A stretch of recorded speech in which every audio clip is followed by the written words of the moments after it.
Moins 5 degrés, neige légère, ciel bleu, conditions idéales pour observer les gypaètes. Le froid et la neige, le dérangement des oiseaux, les prédateurs nuisent au couvé, surveillés de près. Il se perche où dans le coin là? Ici assez peu, j'ai rarement vu poser, il se perche plutôt par là-bas en fait, côté à la lisière de Sauguet là-bas.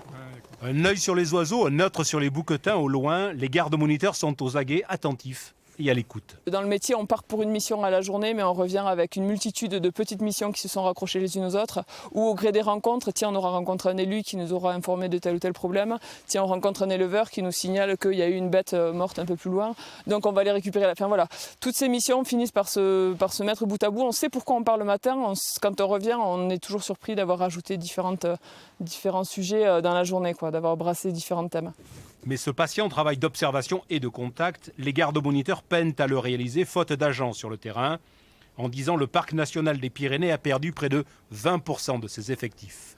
Et moi, quand j'ai commencé ce métier en 2001, on passait beaucoup de temps à discuter avec les gens qu'on croisait parce qu'on avait ce temps disponible.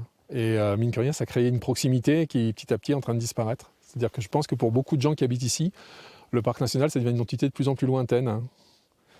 Et ça, c'est un vrai problème pour l'acceptation de la protection. C'est quand même des contraintes. Et des contraintes pour bien les vivre, pour qu'elles aient du sens, il faut qu'on explique pourquoi elles sont là.